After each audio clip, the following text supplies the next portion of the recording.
In this video, I'm going to be using Canva to make 6 never before seen clone commanders using only these 2 standard minifigures. We'll be maxing out Canva's Photoshop ability with some insane editing tricks to bring these soldiers to life. Let's go. Step 1 was to find our 2 basic clone troopers that we could use as a base for all of our upcoming edits because we're going to make 3 commanders each. I got the phase 1, now phase 2. Nope. There we go.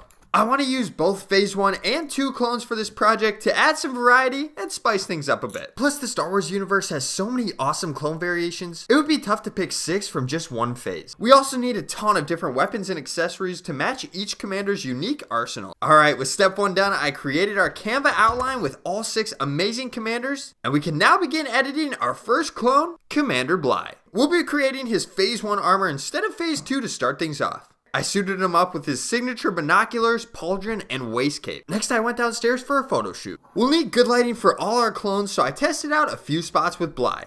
That looks good. Next, I cut him out so our editing in Canva could begin.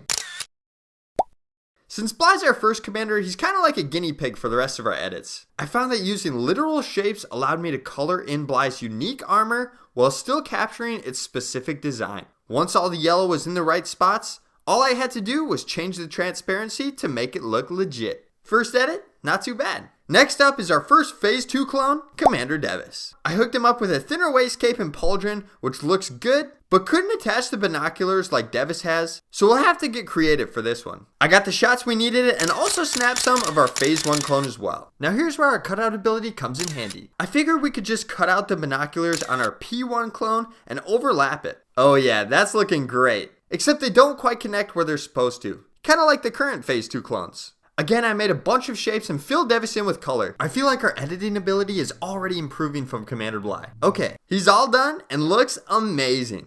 Let's go back to phase 1 with Commander Pons. I repeated the same steps as the first 2 troopers and plopped our cutout into Canva. Pons was a lot more difficult to edit with all sorts of tough angles to recreate. And only using 2D shapes didn't make it any easier.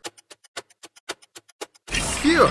Alright, Pons is finally done. Man, that took forever. Okay, I'm going to sleep. It's the next day and we're starting with a banger in Clone ARC Trooper 5s. I suited up our P2 minifigure as best I could and decided to again use the phase 1 armor to get the antenna attachment. I got photos of both in about the same position so I'd be able to line up the rangefinder after cutting the clones out. I'd say that looks pretty good. 5s has a heck ton of unique armor printing, which took a long time but was really fun to recreate in minifigure form, especially his awesome helmet design. Alright, I think he's done. Next up is one of my all-time favorites, Commander Gregor. Gregor's armor is kind of a mix between phase 1 and phase 2 armor with no fin on top of his helmet. I used to love the Clone Commando armor when I was younger, so I used to file some of my P1 clone helmets down to recreate it. Let's use one of those shaved helmets so our editing can focus on some other details instead. I set him up once again and got a great looking cutout into Canva. Editing didn't take too long with his visor and armor detail, but I played around with the brightness and contrast to recreate his camo armor. Okay, awesome. Gregor is complete and we're on to our final clone, Commander Doom.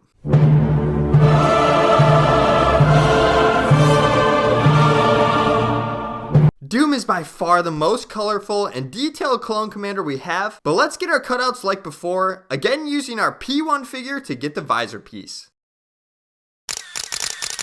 Okay, everything is lined up and ready to edit. Filling in his armor with green took forever, but was honestly really satisfying, especially towards the end. Finally, I adjusted the transparency of our shapes so his armor was showing and added in our final touches. Well, that's it. Our commanders are done. Let's put our base clones and accessories away and see how these edits turned out. Enjoy!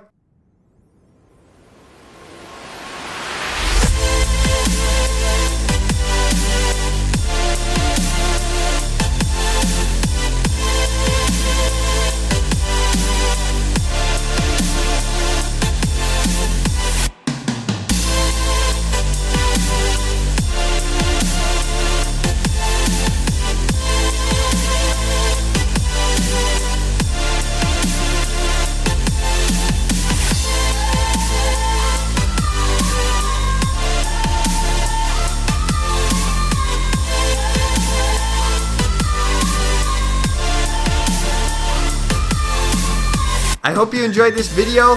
Please let me know which clone edit was your favorite and what edits you'd like to see in the future. See ya!